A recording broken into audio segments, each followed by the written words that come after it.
بسم الله الرحمن الرحيم. اللهم صل وبارك على سيدنا محمد صلاة عبد قلت حيلته ورسول الله وسيلته. فرج عنا ما نحن فيه بسر بسم الله الرحمن الرحيم.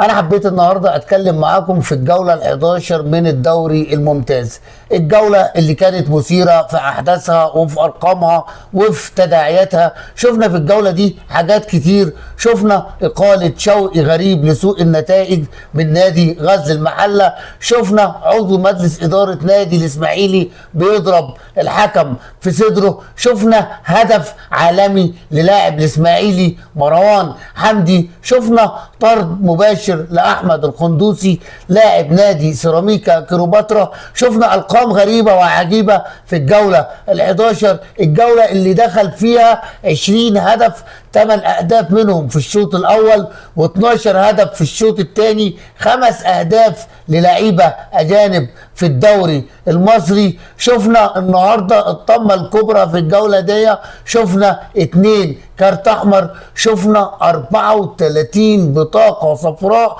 شفنا 13 لعيب من مختلف الدوري المصري خدوا الإنذار الثالث ومش هيلعبوا مع أنديتهم الجولة اللي جاية، شفنا 4 ضربات جزاء في الجولة ال11 من الدوري الممتاز. كانت جولة مثيرة، كانت جولة مفيدة. شفنا في الدقيقة 93 فاركو يتغلب على غزل المحلة في مباراة دراماتيكية، كانت جولة مميزة للغاية. شفنا كان في أول مباراة في الجولة ال11 مباراة نادي الإسماعيلي وطلائع الجيش، اللي الدراويش بقالهم ماتشين 3 مش هما الدراويش، فعلا الدراويش محتاجين لتصحيح. طلائع الجيش قدر يتغلب على الاسماعيلي 2-1 بعد ما مروان حمدي احرز هدف عالمي لنادي الاسماعيلي. رد الكابتن عبد الحميد بسيوني بين الشوطين، اجرى شويه تغييرات، قدر يتغلب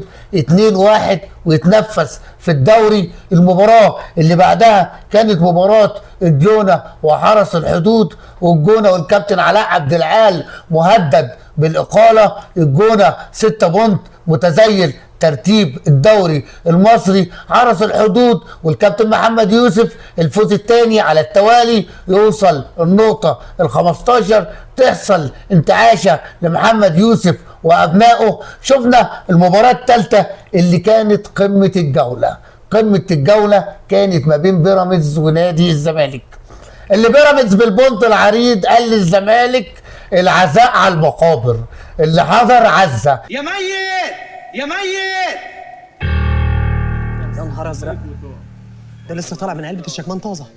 كانت خالتي وخالتك واتفرقت الخالات.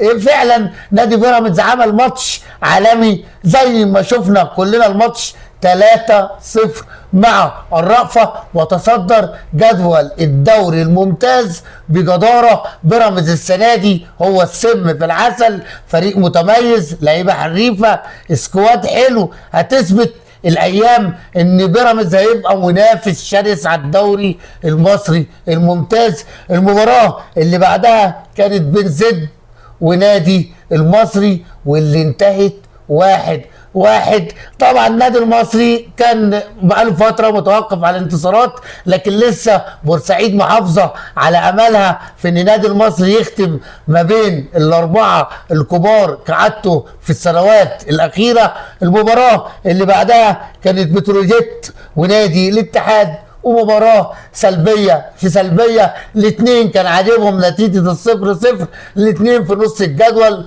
كل واحد محتاج نقطة، إلا إن في طفرة في الفترة الأخيرة لنادي بتروجيت لدرجة إنه وصل للنقطة 17، هو الحصان الأسود في الدوري. عمال بتروجيت يتسحب يوصل لمنطقة دافئة بدري من التسعة الكبار في الدوري. شفنا المباراة اللي بعدها قمة الإثارة، قمة التشويق، قمة المتعة، فاركو وغزل المحلة، مباراة 5 أهداف في المباراة يا جماعة، تنتهي لنادي فاركو 3-2 في الدقيقة 93. وعايز اقول لكم انتظروا لاعب جاي لكرة القدم المصرية اسمه عمرو ناصر اللي لاعب نادي فاركو. وما بقولش الكلام ده عشان هو جاب هدفين في المباراة، هو فعلا اتفرجوا عليه، خامة مميزة، لعيب موهوب، لعيب جاي في المستقبل. وافتكروا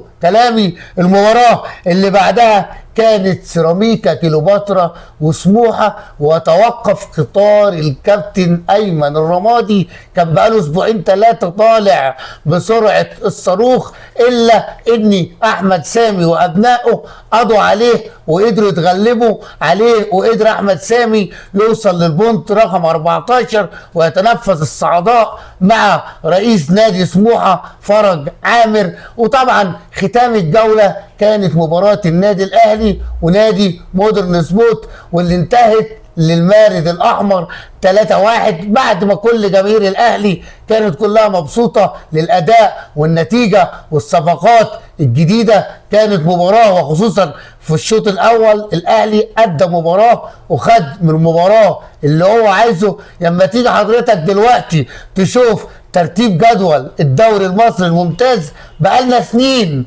ما شفناش جدول الدوري 11 هم ال 11، كل فريق لاعب 11 مباراة. العدالة الكروية بدأنا نشوفها في جدول الدوري المصري. حاليا بيراميدز المتفوق ب 24 نقطة، يليه النادي الأهلي، ثم نادي الزمالك، ثم نادي سيراميكا، ثم نادي المصري. ان شاء الله في الايام اللي جايه هنوليكم بكل جولات الدوري المصري. شكرا ليكم، سلام عليكم.